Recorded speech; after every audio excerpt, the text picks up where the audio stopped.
Most of the students participating in program and practice evaluation are engaging in professional development in order to empower the students of their communities. We've been researching, writing, and discussing the notion of educational empowerment in various forms and through various topics for 2 years. It's only natural, then, that we include a social justice framework within the context of this course. In this presentation, Marie and I will be discussing the evaluation theories and theorists who have engaged in what Fitzpatrick, Sanders, and Worthen describe as empowerment evaluation. The presentation will provide material from their text, present scholarly literature on the subject of empowerment evaluation, outline the strengths and weaknesses of this approach, and discuss how it can be applied in different educational settings. The text describes evaluation as the identification, clarification, and application of defensible criteria to determine an evaluation object's value, its merit, or worth in regard to those criteria. The authors describe empowerment evaluation as coming from the transformative stream of evaluation. While finding consensus on any one theory is challenging, Fitzpatrick, Sanders, and Worthen cite Federman and Wandersman as describing empowerment evaluation as an evaluation approach that aims to increase program success by providing stakeholders with tools for assessing the programs and mainstreaming evaluation as part of the planning and the management of their own program, as well as building the capacity of those evaluating. Empowerment evaluation differs from traditional stakeholder-based evaluations in the following ways. Stakeholders have more control over the decisions being made. Not all stakeholders are necessarily involved, but instead focus is given to a smaller group of participants, and while smaller numbers of stakeholders are involved more so and have more intense and direct involvement. Describing the role of the evaluator in empowerment evaluation is one of the clearest ways to define it. Evaluators teach people to conduct their own evaluations.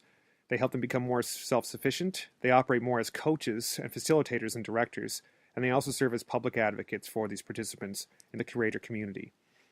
Federman and Wandersman identify tools to help evaluators engaging in empowerment evaluation. It includes a three-step approach. These steps are establishing the mission, positioning the present program in relation to the mission, and planning the future to achieve the mission. The 10-step gathering approach on top of that includes doing a needs assessment, an assessment of present program capacity, and the development of cultural competence. The scholarly literature on the subject provides insight into its potential strength. Conway et al.'s work with empowerment evaluation helped deal with designing and preventing sexual assault.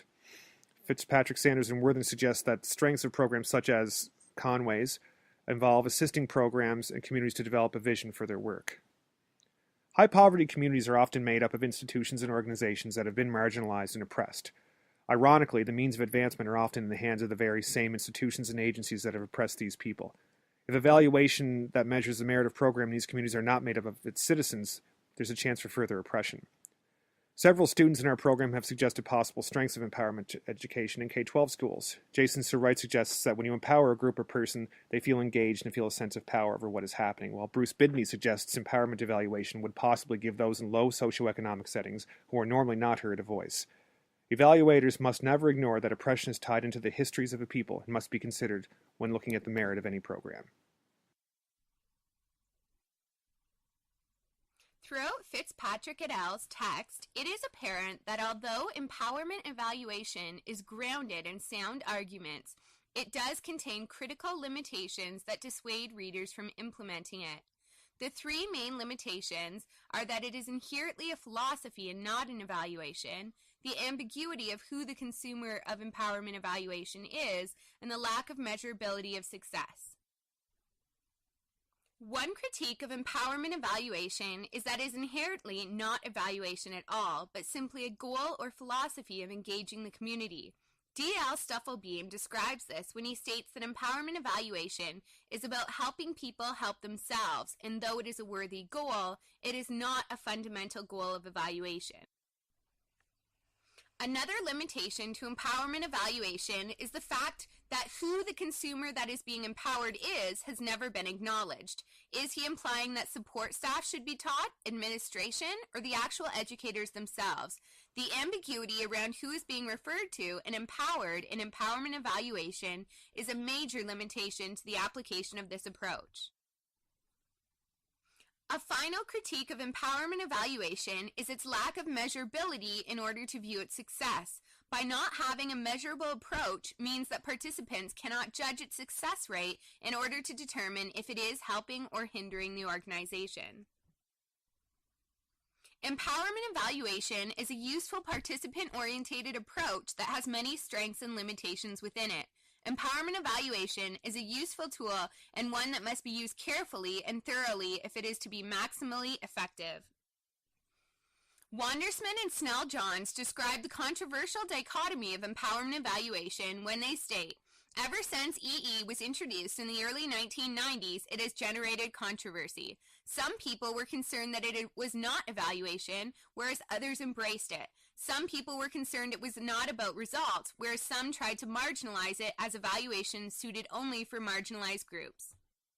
Empowerment evaluation is useful at the college level because, in my experience, the majority of assistance a professor receives is from other professors to guide and assist them in building their own teaching rapport. Advocacy is also encouraged within the college institution. Empowerment evaluation must be acknowledged for its merits, but also cautioned for its weaknesses.